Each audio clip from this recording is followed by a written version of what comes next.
Ravi colours இன்றைய trending பெண்களுக்கான exclusive கலெக்ஷனுடன் kurtis, palazzo pant, Patiala pant, துப்பட்டாக்கள், ஷேப்வேர்கள், நைட்டிகள், பிராண்டட் உள்ளாடைகளும் கிடைக்கும். ரவி கலர்ஸ், நேரு வீதி, ராஜா தியேட்டர் சிக்னல் அருகில், புதுச்சேரி. வணக்கம். முக்கிய செய்திகள். மாவட்ட ஊரக வளர்ச்சி முகமை சமூக வல்லுநர்களுக்கான தொகுப்பூதிய உயர்வு ஆணை பயனாளிகளிடம் வழங்கினார் முதலமைச்சர் ரங்கசாமி. வாய்க்கால் அமைக்க இடையூறாக இருந்த தனியார் நிறுவன ஆக்கிரமிப்பு பகுதி எதிர்க்கட்சித் தலைவர் தலைமையில் அதிரடியாக அகற்றம். 200 கோடி கிரிப்டோ கரன்சி மோசடி வழக்கு. துபாயில் பதுங்கியுள்ள முக்கிய குற்றவாளியை பிடிக்க காவல்துறையினர் தீவிரம். உயர்கல்வித்துறை கல்லூரியின் வளர்ச்சி திட்டங்கள் குறித்தான முக்கிய கூட்டம். அதிகாரிகளுடன் ஆலோசனை மேற்கொண்டார் அமைச்சர் நமச்சிவாயம்.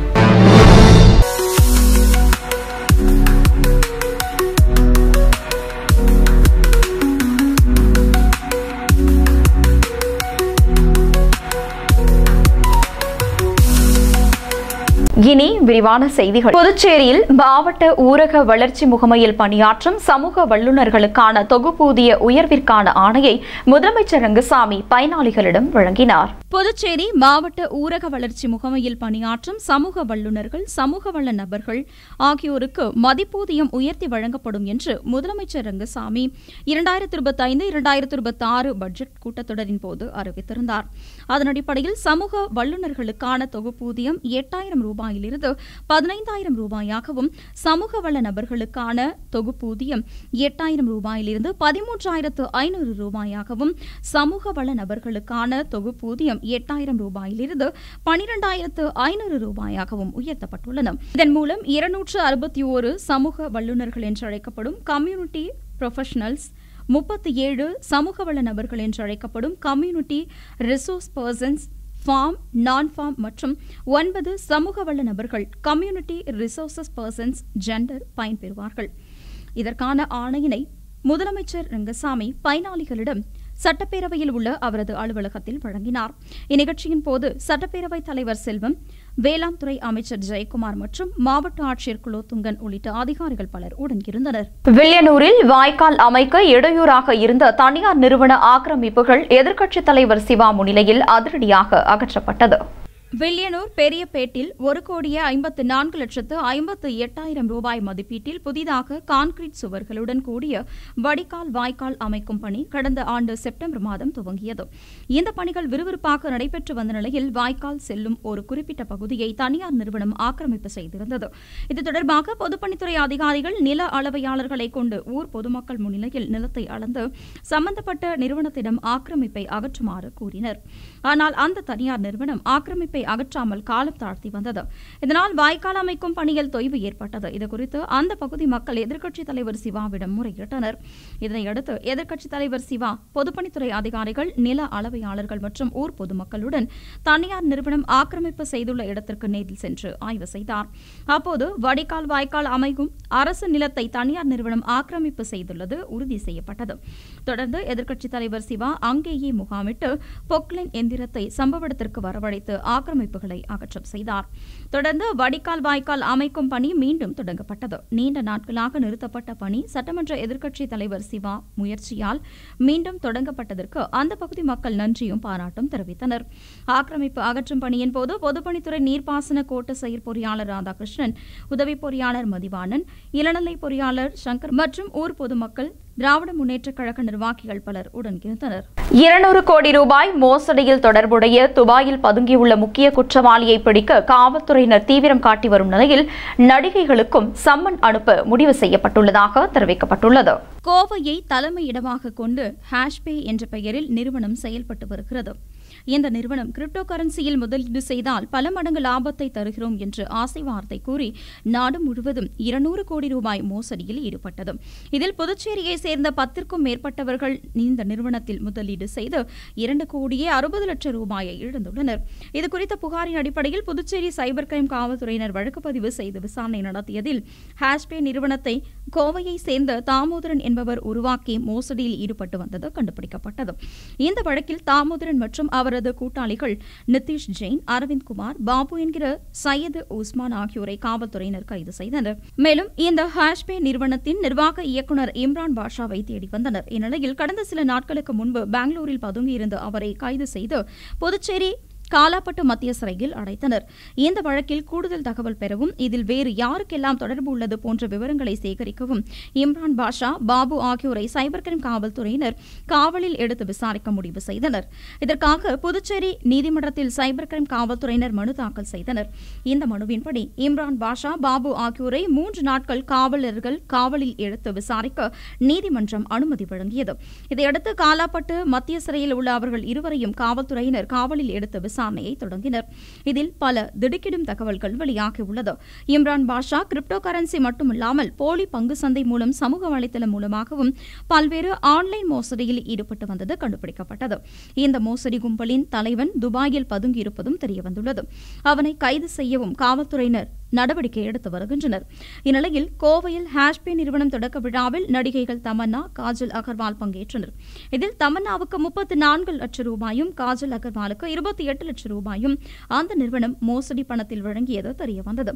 இதையடுத்து புதுச்சேரி சைபர் கிரைம் காவல்துறையினர் அவர்களிடம் விசாரிக்கவும் நோட்டீஸ் அனுப்ப முடிவு செய்துள்ளது குறிப்பிடத்தக்கது. புதுச்சேரி உயர்கல்வித்துறை கல்லூரிகளின் வளர்ச்சி திட்டங்கள் குறித்து அமைச்சர் நமச்சிவாயம் துறை அதிகாரிகளுடன் ஆலோசனை மேற்கொண்டார். புதுச்சேரி லாஸ்பேட்டையில் உள்ள உயர்கல்வித்துறை அலுவலகத்தில் உயர்கல்வித்துறையின் கீழ் செயல்பட்டு வரும் உயர்கல்வித்துறை கல்லூரிகளின் வளர்ச்சி திட்டங்கள் குறித்த முக்கிய ஆலோசனைக் கூட்டம் நடைபெற்றது. இந்த ஆலோசனைக் கூட்டத்தில் உயர்கல்வித்துறை அமைச்சர் நமச்சிவாயம் கலந்து கொண்டு முக்கிய வழிகாட்டுதல்களை வழங்கினார். அவருடன் கல்வித்துறை செயலர் பிரியதர்ஷினி மற்றும் உயர்கல்வித்துறை இயக்குநர் அமன் சர்மா ஆகியோர் கலந்து கொண்டு புதுச்சேரியில் உள்ள உயர்கல்வித்துறை துணைவேந்தர் மற்றும் பேராசிரியர்கள், உயர்கல்வித்துறை அதிகாரிகள் கலந்து கொண்டனர். இந்த கூட்டத்தில் பல்வேறு முக்கிய திட்டங்கள் மற்றும் செயல்முறைகள் குறித்து விவாதித்தனர்.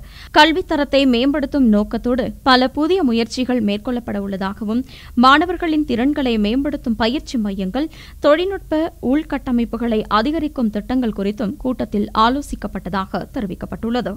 மதுரையில் ஏற்பாடு செய்யப்பட்டு வரும் முருக மாநாட்டு திடலை பார்வையிட்ட புதுச்சேரி துணைநிலை ஆளுநர் கைலாசநாதன் அறுபடை வீடு கடவுளை வழிபட்டு வணங்கினார். இந்து முன்னணி சார்பில் மதுரையில் முருக பக்தர்கள் மாநாடு வருகிற 22ஆம் தேதி நடைபெறுகிறது. இந்த மாநாட்டில் உத்தரப்பிரதேச முதல் மந்திரி யோகி ஆதித்யநாத், ஆந்திரா துணை முதல் மந்திரி பவன் கல்யாண் உள்ளிட்டோர் கலந்து கொள்கின்றனர்.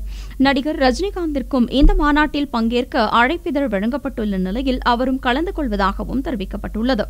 மேலும் அண்ணா திராவிட முன்னேற்றக் கழக பொதுச் செயலாளர் எடப்பாடி பழனிசாமி, நாம் தமிழர் கட்சியின் தலைமை ஒருங்கிணைப்பாளர் சீமான் உள்ளிட்டோருக்கும் அழைப்பிதழ்கள் கொடுக்கப்பட்டுள்ளது. இவர்களும் பங்கேற்க வாய்ப்புள்ளதாகவும் தெரிவிக்கப்பட்டுள்ள நிலையில் மாநாட்டு திடலில் அறுபடை வீடு முருகனின் கோவில்கள் தத்ரூபமாக அமைக்கப்பட்டுள்ளது. இதனை பிரபலங்கள் மற்றும் தமிழகத்தின் பல்வேறு பகுதிகளில் இருந்தும் பக்தர்கள் பார்த்து செல்கின்றனர். இந்நிலையில் புதுச்சேரி துணைநிலை ஆளுநர் கைலாசநாதன் மதுரை மாநாட்டில் கலந்து கொண்டார். அங்கு நிறுவப்பட்டுள்ள அறுபடை வீடு முருக கடவுளை கற்பூர ஆரத்தி எடுத்து வழிபட்ட அவர், குஜராத்தில் 45 ஆண்டுகள் பணி செய்திருந்தாலும் குலதெய்வமான முருகனை ஒரு நாளும் வழிபடாமல் இருந்தது கிடையாது என்று துணைநிலை ஆளுநர் கைலாசநாதன் தெரிவித்துள்ளார். இஸ்ரேல் பாலஸ்தீனம் கசா மீது போர் நடத்தி அந்த பகுதியை சுடுகாடாக மாற்றி வருவதற்கு கண்டனம் தெரிவித்து கம்யூனிஸ்ட் கட்சியினர் ஆர்ப்பாட்டத்தில் ஈடுபட்டனர். இஸ்ரேல் நாடு பாலஸ்தீன கசா பகுதி மீது போர் தொடுத்து இதுவரை ஆயிரக்கணக்கில் மக்கள் கொல்லப்பட்டுள்ளனர். கல்வி நிலையங்கள், மருத்துவமனைகள், குடியிருப்பு பகுதி மீதும் இஸ்ரேல் ராணுவம் குண்டுமழை பொழிந்து கசா பகுதியை சுடுகாடாக மாற்றியுள்ளது. இதனை கண்டித்து புதுச்சேரியில் இந்திய கம்யூனிஸ்ட் கட்சி, மார்க்சிஸ்ட் கம்யூனிஸ்ட் கட்சி உள்ளிட்ட கட்சிகள் சுதேசி மில் அருகே ஆர்ப்பாட்டத்தில் ஈடுபட்டனர். இந்திய கம்யூனிஸ்ட் கட்சி செயலாளர் சலீம் தலைமையில் நடைபெற்ற ஆர்ப்பாட்டத்தில் பாலஸ்தீனம், இஸ்ரேல் என இரு நாடுகள் கொள்கையை அமலாக்கப்பட வேண்டும், கசா மற்றும் மேற்கு கரை பகுதிகளான பாலஸ்தீன நிலப்பரப்பில் இருந்து இஸ்ரேல் ராணுவம் வெளியேற வேண்டும், சுதந்திர பாலஸ்தீன பூமி உருவாக வேண்டும் என போராட்டத்தில் வலியுறுத்தப்பட்டன.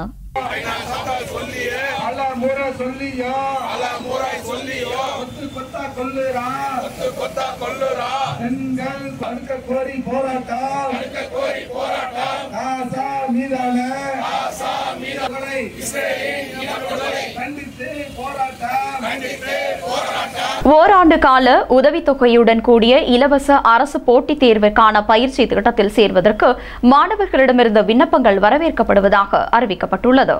புதுச்சேரியில் உள்ள ஆதி திராவிடர் மற்றும் பழங்குடி இனத்தவருக்கான தேசிய வாழ்வாதார சேவை மையத்தில் இந்திய அரசு தொழிலாளர் மற்றும் வேலைவாய்ப்பு அமைச்சகம் சார்பில் படித்த வேலையற்ற SC/ST பிரிவை சேர்ந்த வேலை தேடுபவர்களுக்கும் அரசு போட்டித் தேர்வுகளுக்கு தயாராகும் நபர்களுக்கும் இந்த மையத்தின் மூலம் ஓராண்டு கால உதவித்தொகையுடன் கூடிய இலவச போட்டித் தேர்வுக்கான பயிற்சி வழங்கப்படுகிறது. இந்த ஆண்டு ஜூலை 1ஆம் தேதி முதல் பயிற்சிகள் துவங்கப்பட உள்ள நிலையில் இந்த பயிற்சியில் சேருவதற்கு ஆர்வமுள்ள 12ஆம் வகுப்பு தேர்ச்சி மற்றும் பட்டப்படிப்பை முடித்த மாணவர்களுக்கு விண்ணப்பங்கள் இந்த மையத்தில் வழங்கப்படுகிறது என்றும் சிறப்பு பயிற்சிக்கான வயது வரம்பு 18 முதல் 27 வரை நிர்ணயம் செய்யப்பட்டுள்ளது என்றும் தெரிவிக்கப்பட்டுள்ளது. பயிற்சி காலத்தில் ஒவ்வொரு மாதமும் 1000 ரூபாய் உதவித்தொகை, இலவச போட்டித் தேர்வு பயிற்சி புத்தகங்கள் மற்றும் எழுது பொருட்கள் வழங்கப்படும் என்றும் ஆர்வமுள்ள மாணவர்கள் இந்த பயிற்சியில் இணைந்து பயன்பெற வேண்டும் என்றும் கேட்டுக் கொள்ளப்பட்டுள்ளனர். மேலும் இந்த பயிற்சியில் சேர்வதற்கான விண்ணப்பங்கள் ஜூன் 25ஆம் தேதி வரை நீட்டிக்கப்பட்டுள்ளதாகவும் இந்த வாய்ப்பினை மாணவர்கள் பயன்படுத்திக் கொள்ள வேண்டும் என்றும் தெரிவிக்கப்பட்டுள்ளது. மேலும் விவரங்களுக்கு துணை பிராந்திய வேலைவாய்ப்பு அதிகாரி, ஆதி திராவிடர் மற்றும் பழங்குடி இனத்தவருக்கான தேசிய வாழ்வாதார சேவை மையத்தை மாணவர்கள் தொடர்பு கொள்ளலாம் என்றும் தெரிவிக்கப்பட்டுள்ளது. இரத்த தானம் வழங்க வருவதாக கூறி நூதன முறையில் பண மோசடி செய்த வாலிபர் மீது சைபர் கிரைம் காவல்துறையினர் வழக்கு பதிவு செய்து விசாரணை மேற்கொண்டு வருகின்றனர். நாடு முழுவதும் சைபர் கிரைம் கும்பல் பல்வேறு வகையில் பொதுமக்களிடம் பண மோசடியில் ஈடுபட்டு வருகின்றனர். கிரிப்டோ கரன்சி, டிஜிட்டல் கைது, வேலை வாய்ப்பு, முதலீடு, எளிய கடன், பெண் ஆசை என பல வகைகளில் நூதனமாக ஏமாற்றி வருகின்றனர். இதனை தடுக்க அரசும் பல்வேறு விழிப்புணர்வு எச்சரிக்கைகளை வெளியிட்டு வரும் நிலையில் நாளுக்கு நாள் மோசடி அதிகரித்து வருகிறது. இந்நிலையில் புதுச்சேரியில் நூதனமாக ஒருவரிடம் பணம் பறிக்கப்பட்டுள்ளது. புதுச்சேரி வில்லியனூரை சேர்ந்த ஒருவரின் தந்தை உடல்நலக்குறைவால் மருத்துவமனையில் அனுமதிக்கப்பட்டிருந்தார். அவரின் சிகிச்சைக்கு ரத்தம் தேவைப்பட்டதால் சமூக வலைதளத்தில் பதிவிட்டார். அவரை தொடர்பு கொண்ட ஒரு நபர் தான் ரத்தம் அளிக்க வருவதாகவும் மயிலம் பகுதியிலிருந்து வாகனத்தில் பெட்ரோல் இல்லாததால் 500 ரூபாய் ஜிபே செயலியில் அனுப்பும்படி கோரியுள்ளார். இதனையடுத்து அந்த நபருக்கு பணத்தை அனுப்பினார். இதைத் தொடர்ந்து அந்த மர்ம நபர் மேலும் 4 பேர் தன்னோடு வருவதாகவும் அவர்களுக்கும் பெட்ரோல் வாங்க பணம் அனுப்பும்படியும் கேட்டுள்ளார். இதனால் சந்தேகமடைந்த அந்த நபர் நேரடியாக வரும்படி கூறினார். ஆனால் அவர்கள் மருத்துவமனைக்கு வரவில்லை. இதனால் தான் நூதன முறையில் ஏமாற்றப்பட்டதை அறிந்த அவர் சைபர் கிரைம் காவல் நிலையத்தில் புகார் அளித்தார். இந்த வழக்கு குறித்து சைபர் கிரைம் காவல்துறையினர் விசாரணை மேற்கொண்டு வருகின்றனர். இதேபோல் நூதன முறையில் பொதுமக்களை ஏமாற்றி பணம் பறிக்கும் கும்பல் அதிகரித்துள்ளது. எனவே பொதுமக்கள் இவற்றை நம்பி பணத்தை அனுப்பி ஏமாற வேண்டாம் என்றும் சைபர் கிரைம் காவல்துறையினர் எச்சரிக்கை விடுத்துள்ளனர். காரைக்காலில் நீதிமன்றத்தின் விலையுயர்ந்த பொருட்களை கையாடல் செய்த சிறைசாரரை லஞ்ச ஒழிப்பு காவல்துறையினர் கைது செய்து சிறையில் அடைத்தனர். காரைக்கால் மாவட்ட நீதிமன்றத்தில் சிஸ்டராக பணிபுரிந்து வந்தவர் குணசேகர். இவர் நீதிமன்ற வளாகத்தில் உள்ள பொருள் பாதுகாப்பு அறையில் நீதிமன்றத்தில் ஒப்படைக்கப்பட்ட வழக்கு தொடர்பான தங்கம், வெள்ளி உள்ளிட்ட விலை உயர்ந்த பொருட்களை பாதுகாப்பாக வைத்திருந்தார். இந்நிலையில் காரைக்கால் சிஸ்டராக பணிபுரிந்து வந்த குணசேகர் புதுச்சேரிக்கு பணியிட மாற்றம் செய்யப்பட்டார். புதுச்சேரிக்கு பணியிட மாற்றம் செய்யப்பட்ட குணசேகர் காரைக்காலில் புதிதாக நியமிக்கப்பட்டவரிடம் பொருட்கள் விவரங்களை ஒப்படைக்க வேண்டும். ஆனால் பொருட்கள் விவரங்களை அவர் ஒப்படைக்காமல் புதுச்சேரிக்கு சென்ற குணசேகர் காரைக்கால் மாவட்ட நீதிபதி பலமுறை வலியுறுத்தியும் பொருட்கள் விவரங்களை ஒப்படைக்கவில்லை. காரைக்கால் பொருள் பாதுகாப்பு அறையில் சாவியும் ஒப்படைக்காத நிலையில் கடந்த மாதம் காரைக்கால் மாவட்ட நீதிபதி உத்தரவின் பேரில் நீதிமன்ற ஊழியர்கள் பொருள் பாதுகாப்பு அறையின் பூட்டை உடைத்து சோதனை செய்தனர். அப்போது அந்த அறையில் இருந்த விலை உயர்ந்த பொருட்கள் காணாமல் போனது தெரியவந்தது. இதனைத் தொடர்ந்து காரைக்கால் மாவட்ட நீதிமன்ற அதிகாரி புதுச்சேரி லஞ்ச ஒழிப்பு காவல்துறையில் அளித்த புகாரின் அடிப்படையில் கடந்த மாதம் வழக்கு பதிவு செய்து தீவிர விசாரணை மேற்கொண்டு வந்தனர். இந்நிலையில் நீதிமன்றத்தில் பொருட்களை கையாடல் செய்த குணசேகர் தலைமறைவாக இருந்த நிலையில் அவரை தனிப்படை அமைத்து காவல்துறையினர் தேடி வந்தனர். இதனையடுத்து புதுச்சேரியில் அவரது வீட்டில் குணசேகரனை லஞ்ச ஒழிப்பு காவல்துறை கைது செய்து காரைக்கால் நீதிமன்றத்தில் ஆஜர்படுத்தி சிறையில் அடைத்தனர். காரைக்கால் சுகாதாரத்துறையில் உள்ள காலி பணியிடங்களை நிரப்ப வேண்டும் என்பன உள்ளிட்ட பல்வேறு கோரிக்கைகளை வலியுறுத்தி கவன ஈர்ப்பு ஆர்ப்பாட்டம் நடைபெற்றது. புதுச்சேரி மாநிலம் காரைக்கால் மாவட்டத்தில் உள்ள சுகாதாரத்துறை ஊழியர்களுக்கு 7வது ஊதியக்குழு பரிந்துரைத்த நிலுவைத் தொகையை வழங்க வேண்டும், சுகாதாரத்துறை ஊழியர்கள் பற்றாக்குறையை போக்க அனைத்து பிரிவு காலி பணியிடங்களை நிரப்ப வேண்டும் என்பன உள்ளிட்ட பல்வேறு கோரிக்கைகளை வலியுறுத்தி காரைக்கால் மாவட்ட சுகாதாரத்துறை ஊழியர் சங்கம் சார்பில் காரைக்கால் நேருநகர் நலவழித்துறை அலுவலக வாயிலில் புதுச்சேரி அரசுக்கு எதிராக கவன ஈர்ப்பு கண்டன ஆர்ப்பாட்டம் நடைபெற்றது. இந்த கண்டன ஆர்ப்பாட்டத்தில் 100க்கும் மேற்பட்ட சுகாதார ஊழியர்கள் கலந்து கொண்டு தங்களது கோரிக்கைகளை வலியுறுத்தி புதுச்சேரி அரசுக்கு எதிராக கண்டன கோஷங்களை எழுப்பி ஆர்ப்பாட்டத்தில் ஈடுபட்டனர். 15 ஆண்டுகளுக்கு மேலாக